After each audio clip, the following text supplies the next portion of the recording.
संपूर्ण श्री शिव महापुराण रुद्रसंहिता सृष्टिखंड अध्याय 13वा भावभक्तीने शिवपूजन।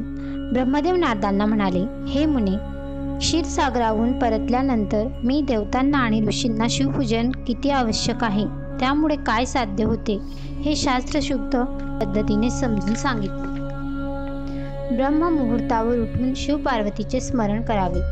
मंगल स्नानानंतर सिद्धी बुद्धीसहित गणेशाचे पूजन करावे। ओम गणपते नमा या मंत्राचा जप करावा। त्यांना मनोभावे नमस्कार करावा। क्षमा प्रार्थना करावी।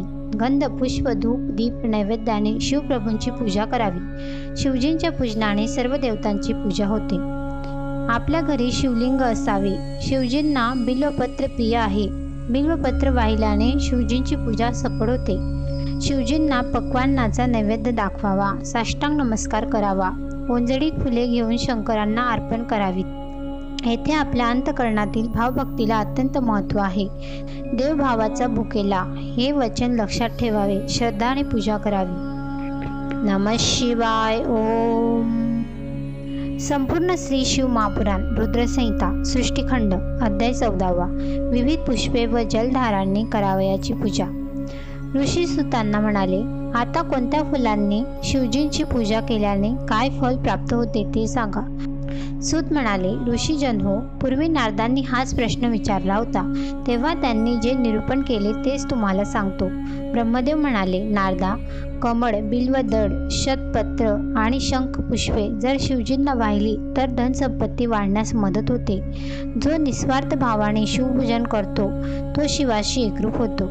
शंखपुष्पांनी पूजन करण्याला विविध महत्त्व आहे। मृत्युंजय मंत्राचा 5 लाख जप केला तर शिवाचे दर्शन होते। शिवजींना दर्भ वाहण्याने पूजकाला मोक्ष मिळतो। निगडीची फुले वाहिली तर मन हे निर्मळ होते। पारिजातकाची फुले वाहिली तर सुख संपत्ती वाढते। महादेवाला तांदूळ वाहिले तर लक्ष्मीची वृद्धी होते। तिळाने पूजा केली तर महापातके नाहीसे होतात। निस्वार्थ भावाने पूजा केली तर मुक्ती प्राप्त होते। शिवजींना जलधार अर्पण केल्याने अपार पुण्य लाभते। शिवनामाचा जप मोठ्याने करावा। तसेच पूजा करताना शिवसहस्रनामावलीचा पाठ करावा। नमः शिवाय ओम।